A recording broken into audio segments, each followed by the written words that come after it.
Welcome to Flawless Conversations. I'm Tomeka Jones, and today we're diving into how mindset can shift your life, your confidence, your purpose. You're watching Now Media Television.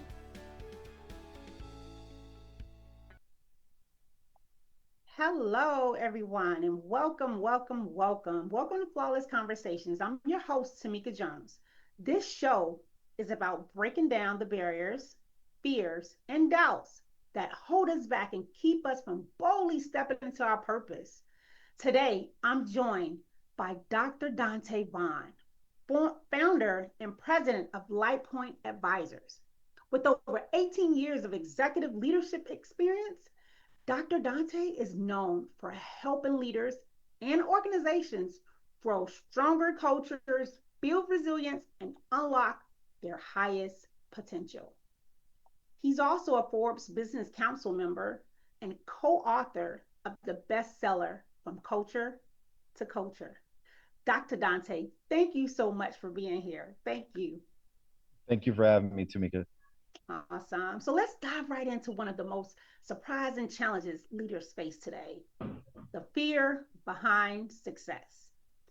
Many people expect success to feel amazing, but often the higher they climb, the more fear of being their true, authentic self. Dr. Dante, let's talk about this.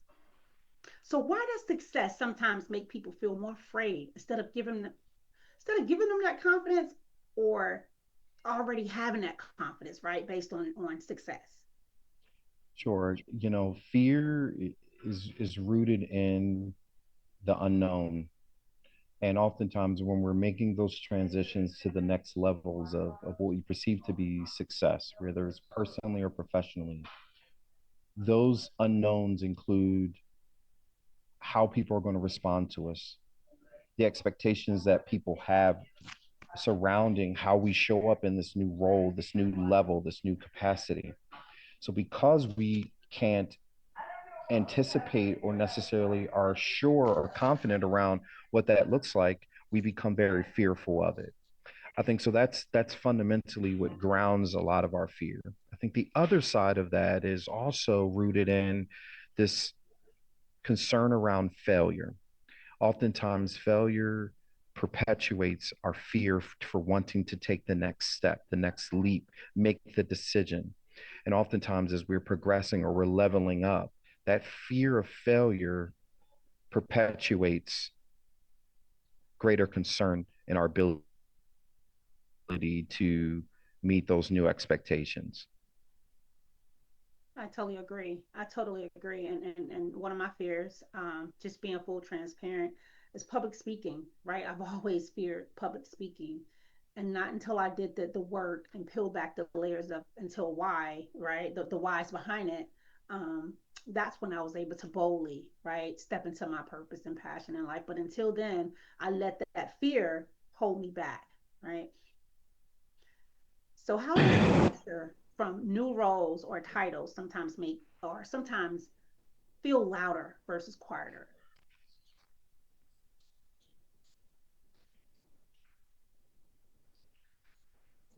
These new roles requires a sense of understanding what is expected and how do I show up in a manner that will meet those demands. Mm. And oftentimes, without having clarity around how we should be showing up every day, what role do I play, and what impact am I supposed to have, the fear begins to take over. And I often guide leaders at every level and encourage them seek clarity. You seeking a level of understanding around how others will measure your success in this new role or this new capacity, it should be an essential part of the conversation. And then you balance that with a level of transparency with those whom you're going to be working with, whether it's peer transparency or subordinate transparency. Hey, I'm new to this role. I'm new and I'm excited about taking this on, but I'm going to be seeking clarity. I'm going to be in this state of discovery and alignment and understanding where I can show up and be the best version of what you need me to be in this new role or this new expectation. So being transparent and a bit vulnerable around what you're experiencing helps you navigate these uncharted territories a bit more effectively where fear doesn't take over, because now I'm showing you that the strongest of leaders are those who can show courage through vulnerability or transparency as you take on this new thing.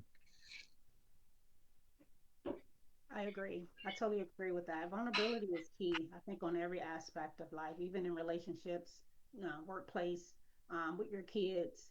Vulnerability is key. I agree. Can you share an example of someone who looked confident all on the outside, but battled with that self doubt on the inside, and how they got past it? Sure, I'll start with myself. I mean, I'm a testimony to that, right? I mean, as I progressed, I was oftentimes the only one at the table, or the youngest one at the table, right? Taking on executive leadership roles as early as my mid 20s. I remember the COO of a firm, seeing the potential that I had, and believing in my capability to have impact. And I was afforded an opportunity to serve as vice president of sales and operations for a holdings company. That was my first more formalized executive level role. And I'll never forget sitting around the table of these C-suite executives and V-suite executives, and doubting myself, right? You start to navigate this imposter syndrome.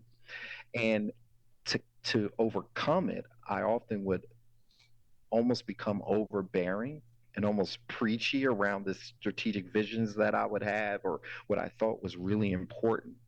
And it wasn't until I'll never forget, I had a conversation with a fellow V suite executive who was tenured, 20 years experience. And I'll never forget, she pulled me aside. She said, "A lot of what you have to say is so valid and so important for the table to hear, but you're allowing your insecurities to reveal themselves.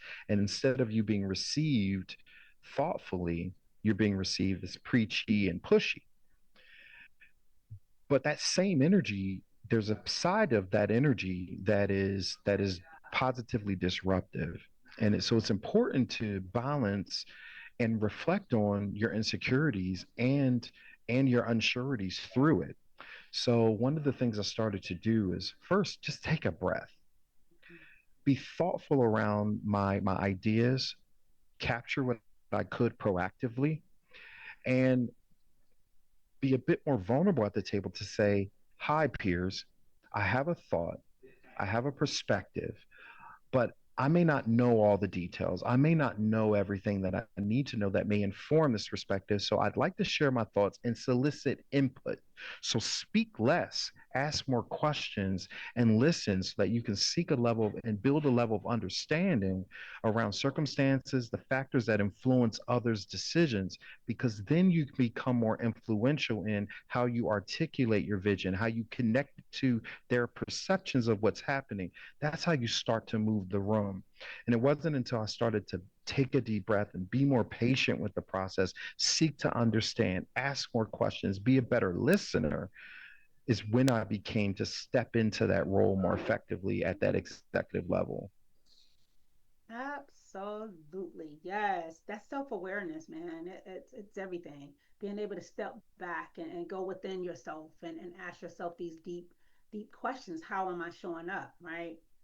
How can I be a better effective leader? And then take the feedback, right? Because you took the feedback that the lady gave you. So that was key, right? And that helped you on your journey, correct? Right? Spot on, spot on. So there's a humility that comes with these transitions that we make in our life, personally or professionally, when we're given this blessing or this gift to be able to elevate. Oftentimes, you notice elevation is correlated to the impact that we are at the of the potential that we have to impact others positively. Right? Elevation doesn't come solely for self, but don't get me to go down that rabbit hole. I'll start preaching for real. So then the other side of that is, well, I have to come with a level of humility. Elevation doesn't mean superiority, right? It means servitude. Yes. That's why I'm so passionate about servant leadership, because it's essential in how we move in accordance to how we're meant to show up in the lives of others. Yes. Totally agree. Totally agree. I think it was Viola Davis said, purpose isn't just about finding it, right? It's the impact behind it is the true purpose, right? So That's that was right. powerful. So powerful. So coming up, what do you do when an opportunity arrives before confidence? What do you do when opportunity arrives for confidence? We'll explore how to embrace new opportunities with courage, even when you don't feel prepared. This is a big one. So stay tuned with more of Dr. Dante on Flawless Conversations. We'll be right back to remind you that healing is possible, confidence is yours, and that you are flawless. This is Flawless Conversations on Now Media Television. And we're back. I'm Tomeka Jones, and you're watching Flawless Conversations on Now Media Television. Are you ready? Let's go. Welcome back to Flawless Conversations. Want more of what you're watching? Stay connected to Flawless Conversations in every Now Media TV show, live or on demand, anytime, anywhere. Download the free Now Media TV app on Roku or iOS and unlock non-stop bilingual programming in English and in Spanish.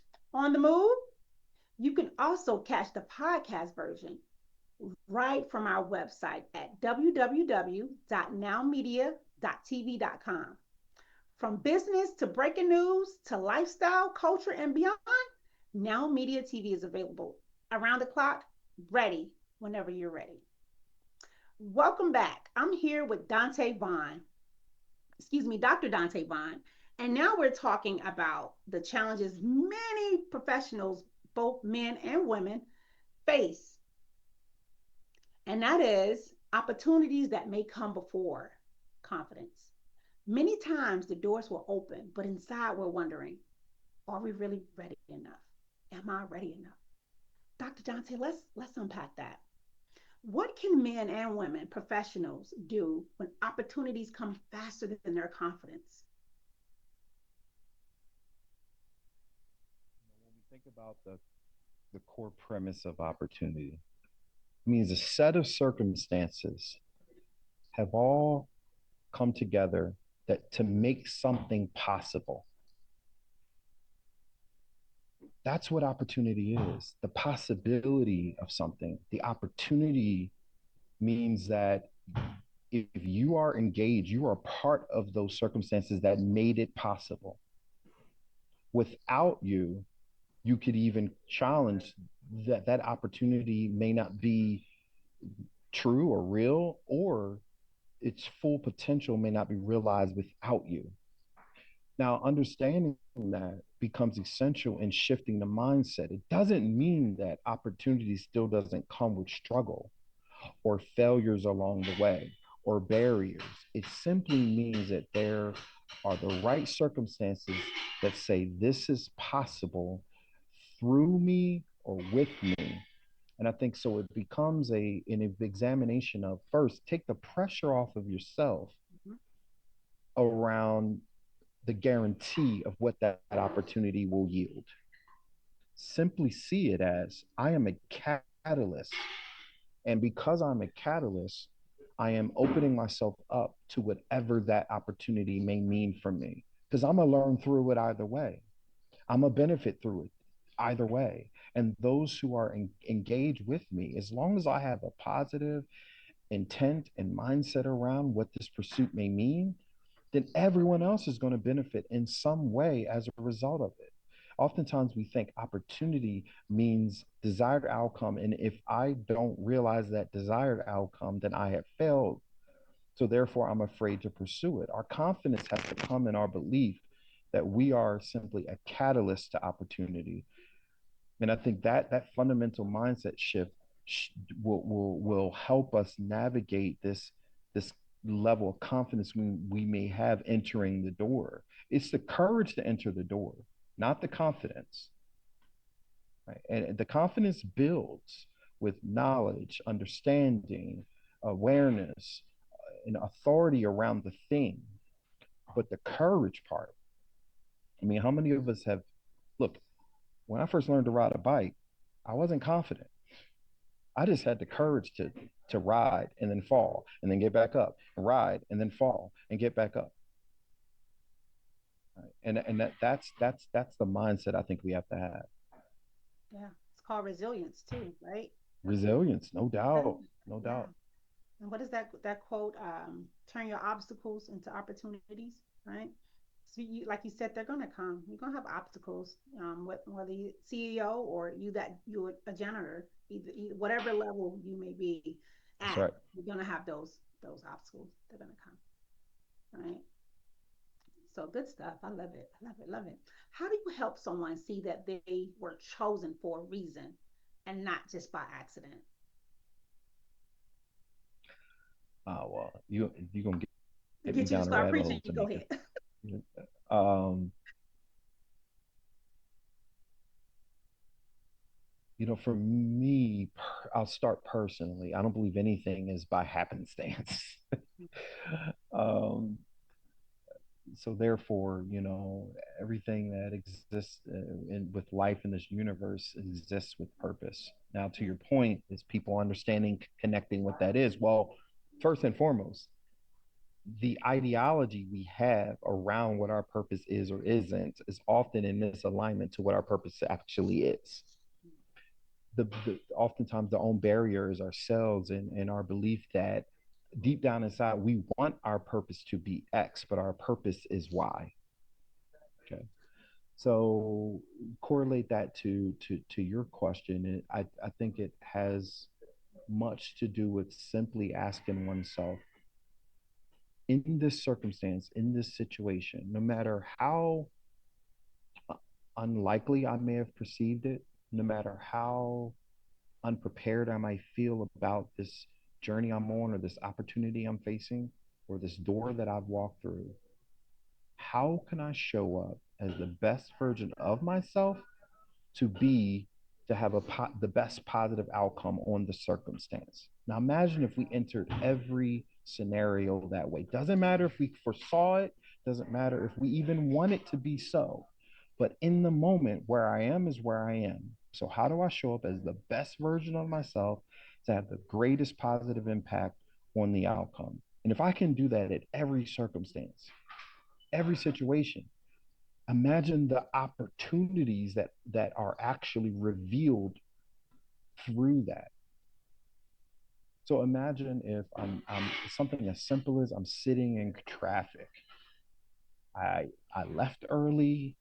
I mapped my journey. I mapped where I wanted to arrive. I knew what time I wanted to arrive, and then I encountered traffic that was unforeseen. If I take an accountability mindset, if I look at this circumstance through the lens of how do I be the best version of myself and have the greatest impact on those around me, it's just my mindset on how I respond to it. So what may seem to be a barrier becomes an opportunity. We can carry that in every circumstance because oftentimes I believe we treat opportunities as this absolute thing when in fact opportunity is perpetual, it is continual, and it's all encompassing in most experiences we have in our lives. It's more about the mindset we take around it and how we approach it. I just want to be the best version of myself and have a positive impact. I've created something. So we become less of the recipients of opportunities, we become the creators of opportunity. So it's a fundamental shift we have in how we approach opportunities in the first place and our mindset around them. Let's not go in with some prescribed notion of what I'm supposed to be and do. Let's go in to just say, there's a version of me that's optimal in this circumstance, and I want to have the greatest impact on someone around me through it. That's it. Right. And then the rest will kind of figure itself out, right? So if I'm stuck in traffic that I didn't foresee, who can I call? What podcast can I listen to? What prayer or meditation can I do? What can I smile at the people to the left and the right of me to let them know it's all good, even though we're in traffic? What else can I have a conversation with my child about about their day that I otherwise would not have had if I arrived home faster than I usually would? There's so many things that you create opportunities for, so we become the catalyst and not just the recipient. Absolutely. Yes, I totally agree with that as well. I know when I'm going through any type of negative or contrast or something that's repeatedly showing up in my life, I've learned to take that step back, right? When I coach women as well, I have them take a step back and ask yourself, but sit with it for a second. Sit with you and God. Sit with it, right? What is the purpose of this? What can I learn from this, right? And how can this help me grow as an individual, right? So those are two things that I use whenever I'm going through when life be lifing, right? Right. So, what is one practical action someone can take today if they're doubting their readiness? Meaning, if they're going back and forth, like someone who's ready to write that book or step into that business or apply for that job that they keep going on the internet looking at, right? What is one practical action that they can take today if they're doubting their readiness? A couple things come to mind as you ask that. First thing is for me, if we if we perceive that there is a risk associated with taking a certain step, ask yourself, what are the steps I need to take to land exactly where I want to be? And if those steps are necessary, would I want to take less steps to get there? Or would I be taking more steps than what's required so that I increase my probability of landing where I want to be? Do I want to aim, if I'm shooting for the stars, do I, or shooting for the moon, do I aim for the stars or do I aim for a tree? Hmm. Right. So I think the rational thought will say, well, I better be aiming for the stars to give me a higher probability to hit the moon.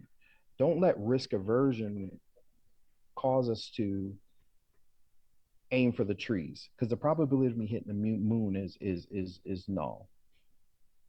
So if we take that rational thought, then I got that I'm gonna if I'm gonna go, I'm gonna go.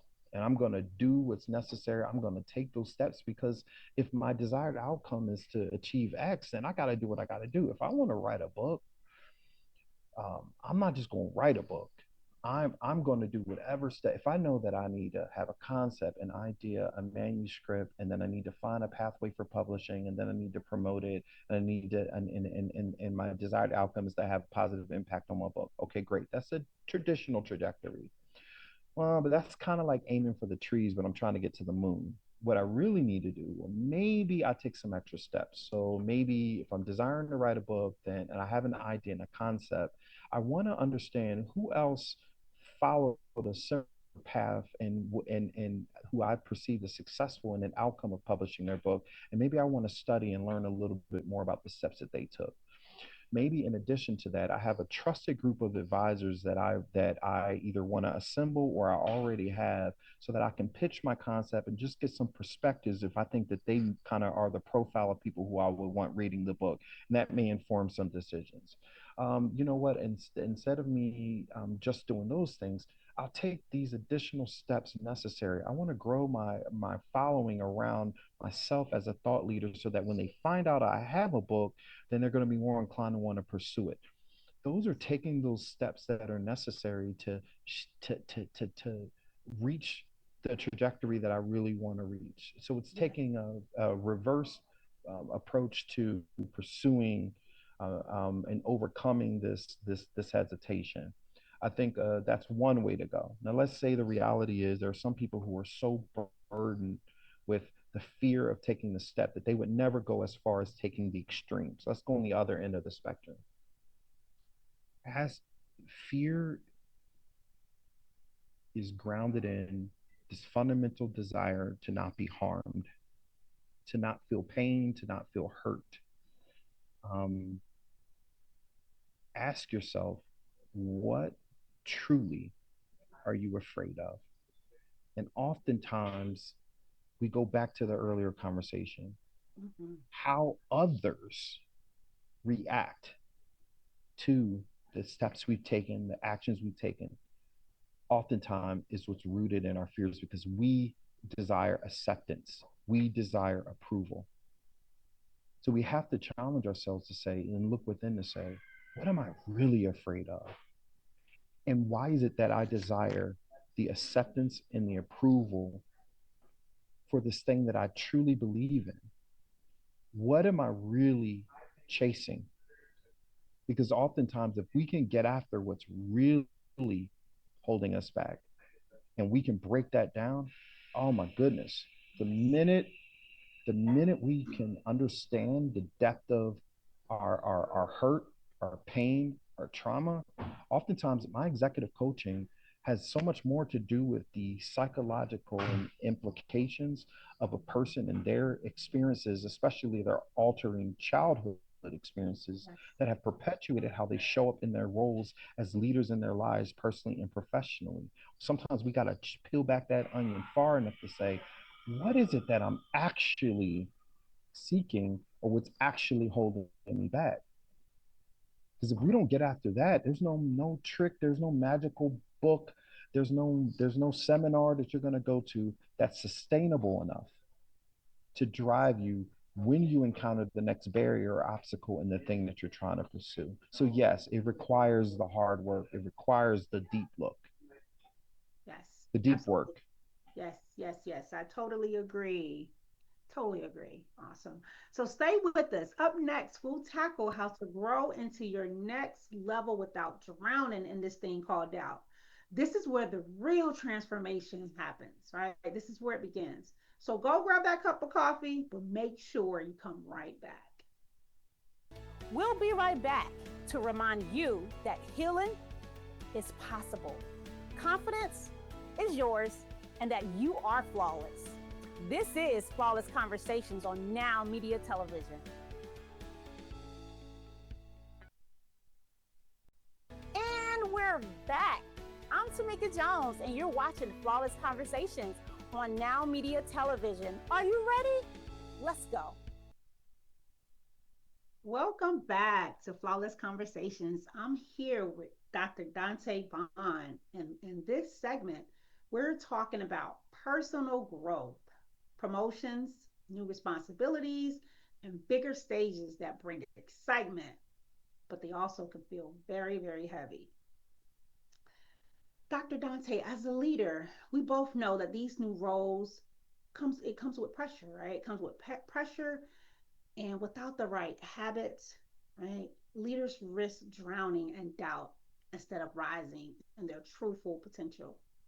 How do you guide leaders to grow into their next level without drowning in this thing called doubt?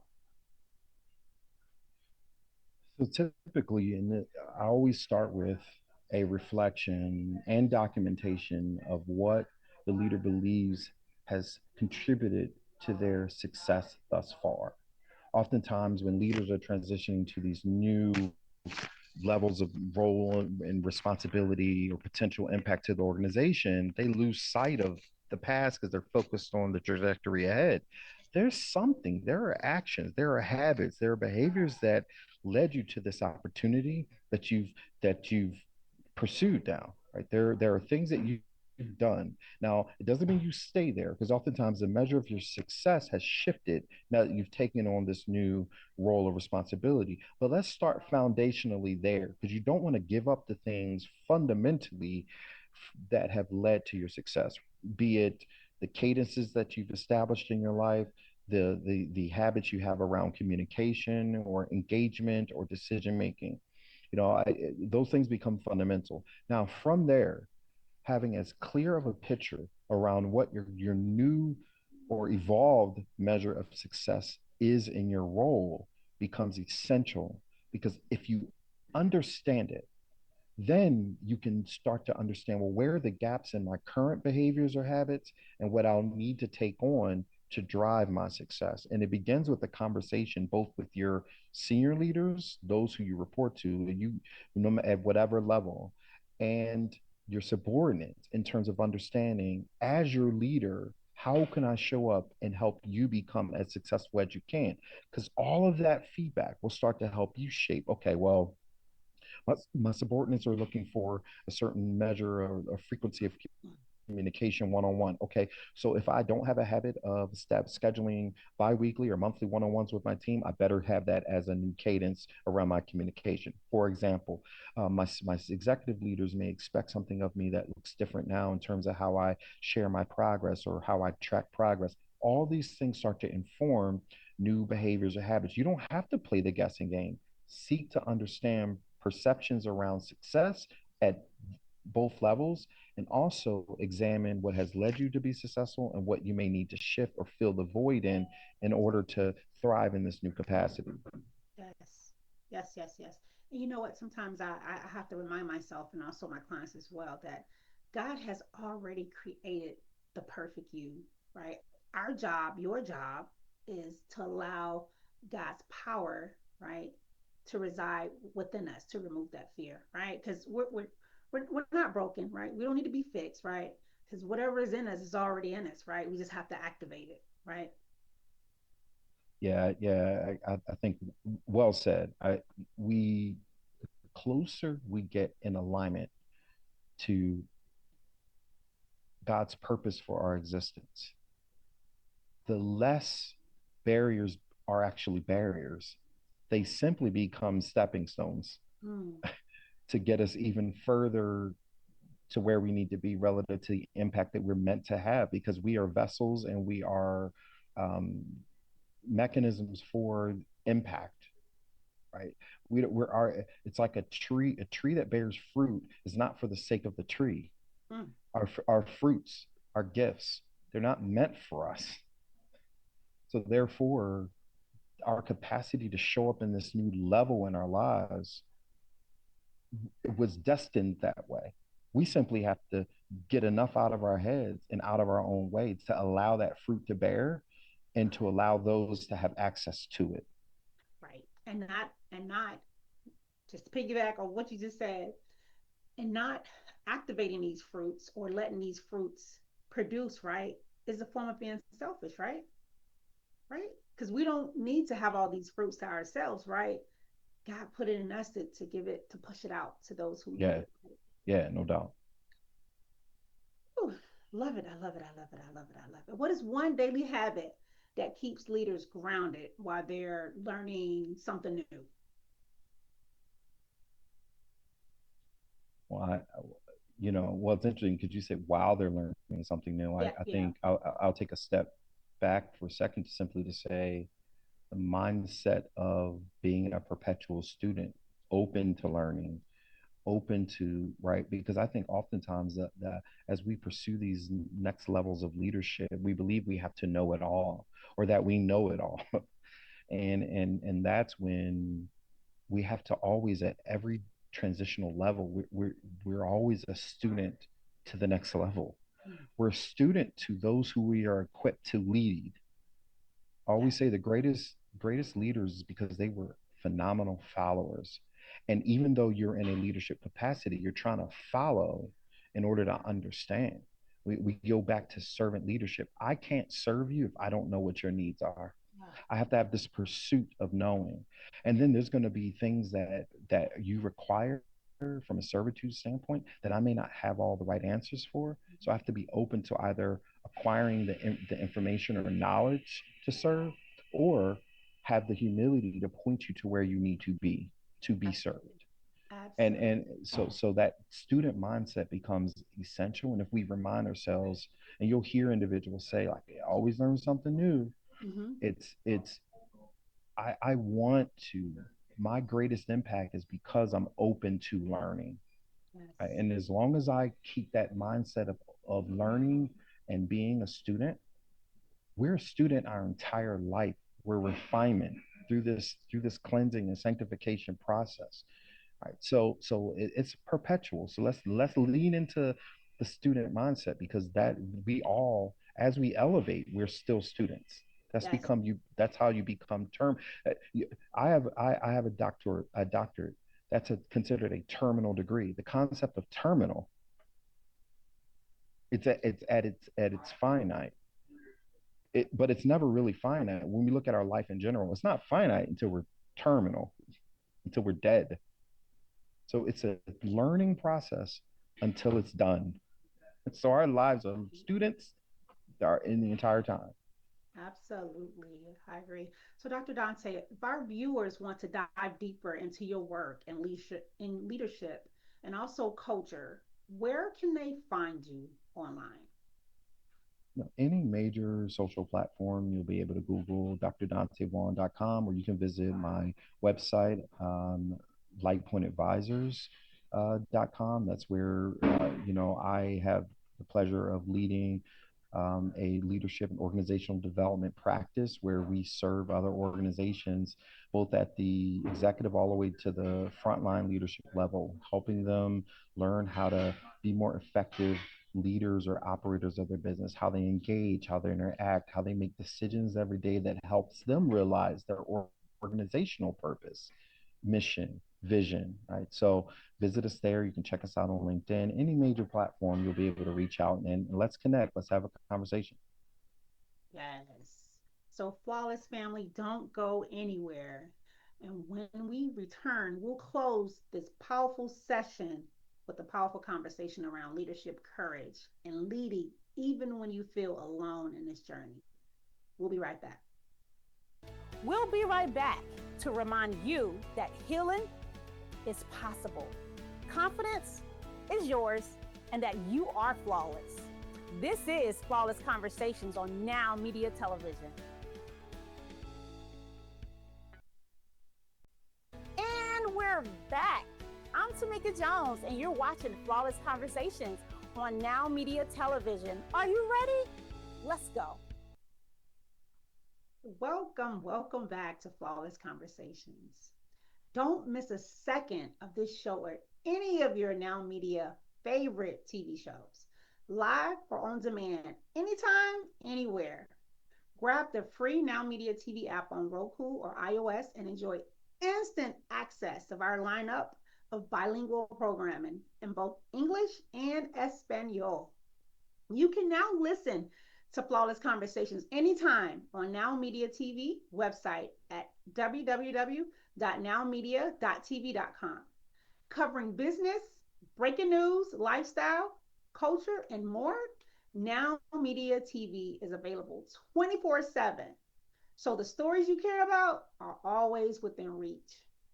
As we close today's conversations with Dr. Dante Vaughn, we're tackling something many visionaries, trailblazers, leaders don't talk about: the loneliness that comes with the leadership.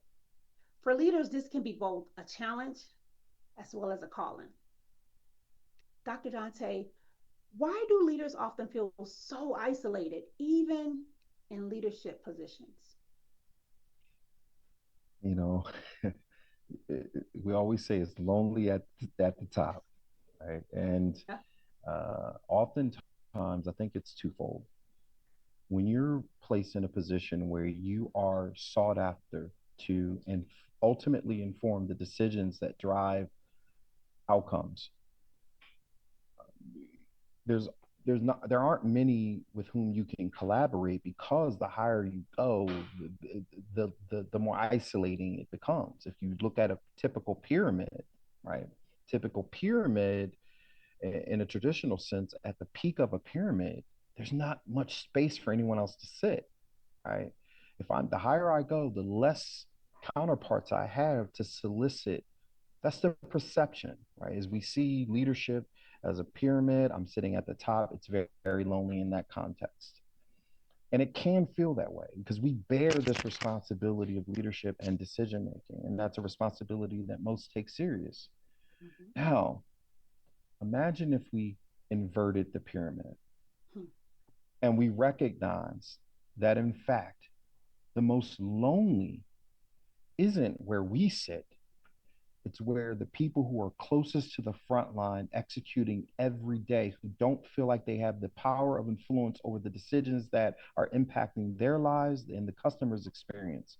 Imagine the loneliness of that when you come in every day where you don't influence what you do, where you do it, or necessarily how you do it, or the decisions that impact it. So we have to first shift our mindset. We're not victims because we are senior leaders.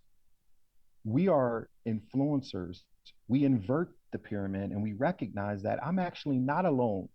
So all these individuals can actually play a role in the decisions that have to be made. The transparency that I have, not to the extent that it's far reaching. I don't have to show the balance sheet of my company to my frontline hourly employee, but I get to leverage this massive body of people who are all engaged on the same mission. Imagine if I solicit and find mechanisms of sharing what's happening in the business and soliciting input and guidance. Now I no longer feel like I'm isolated in what's informing my decision making. No longer do I feel isolated because now I have to leverage all these other points of views and perspectives. And wow, that feels communal. That feels like there's a sense of greatness beyond myself to drive the outcomes of anything. We don't have to feel alone in the journey, but oftentimes it comes with self. How much of that is our own ego? Yes. How much that is our own misperception that because I'm being vulnerable and transparent around these decisions I have to make, that somehow I'm perceived as weaker. Mm. So a lot of times our feeling of isolation and loneliness has much to do with the environments and the relationships and the circumstances that we've perpetuated, not others. So while yes, it does feel lonely at the top, only if you see yourself as a pyramid. But if I see myself as a funnel, if I see my organization and the people within it as a funnel, well, that's a different experience that you'll have even as the senior most executive. You don't have to be the CEO in an office that no one ever sees. That's a choice you make that has a lot to do with the loneliness that you experience. So you're saying flip it, flip that pyramid into a Invert funnel. the pyramid into a funnel, and then doesn't mean you change your positioning.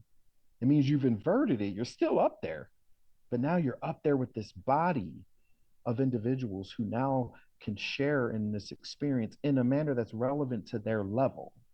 It doesn't mean that you're overtly transparent. It doesn't mean that you're sharing insights that are in misalignment with the strategic direction of the organization or what's appropriate. It just means that now I shift how I see myself and how I navigate communication along the way. And by the way, it's helping others feel less lonely and less isolated. Mm. When the frontline leader can come out of their office and sit down and have lunch and break bread with or their senior leader can break bread with their frontline team members, imagine how less lonely they feel. So it becomes a ripple effect when you invert that pyramid. Absolutely. So on the show, Dr. Dante, I asked my guests to give a flawless fact and a flawless nugget. And flawless was a divine download for me. All my life, I struggled with my flaws, right? Not being beautiful enough, not being smart enough, hiding from my alopecia, birthmark, all the things, right? Just but the word flawless, society tells us it's aesthetically beautiful. The J Lo's, the Beyonce's, the Celine Dion's, right? But Tamika flawless, right, is self love, confidence, and resilience, right? Walking in your purpose, owning who you are, your authentic self, and showing up as such, right? So, can you give us a flawless fact, something that we can put in our actually a flawless fact is flat. fact is something about you, something we want to know. It could be a fun fact, anything that you want to share with us about you.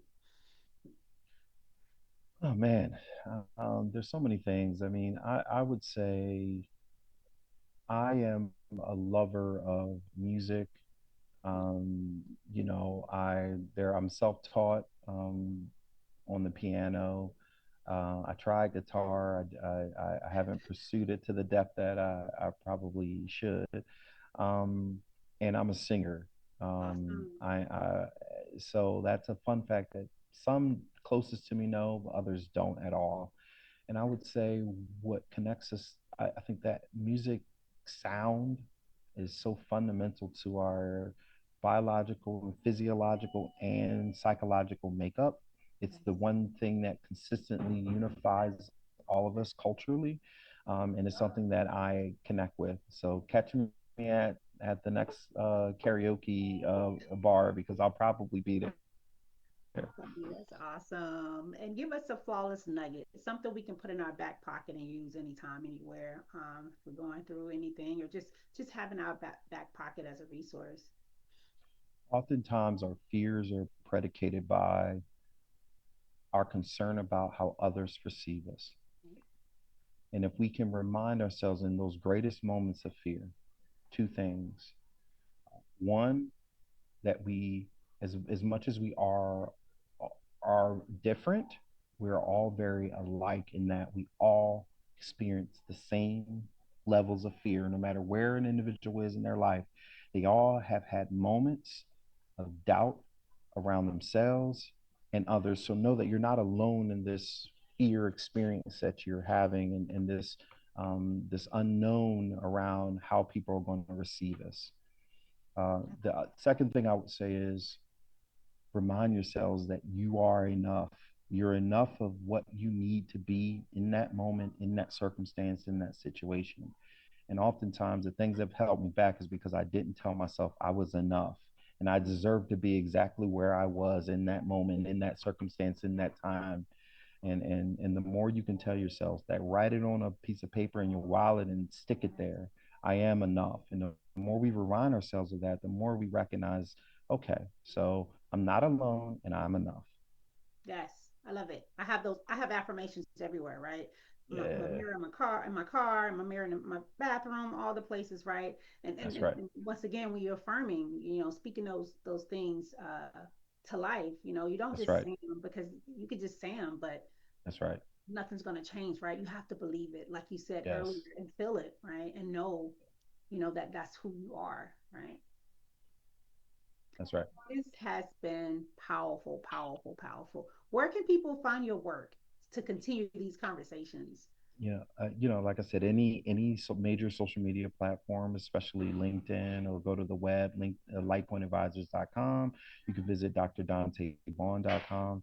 And there are many pathways to reach out to me, message me, email me, give me a call. I enjoy these conversations. I enjoy trying to be a positive light in individuals' lives, as many have done for me and continue to do for me. So look me up there. Let's continue the conversation. Awesome. Dr. Dante Vaughn, thank you for your wisdom and for showing us how to navigate fear, doubt, and also the weight of leadership with courage and clarity. What resonated with me the most is that funnel and that pyramid.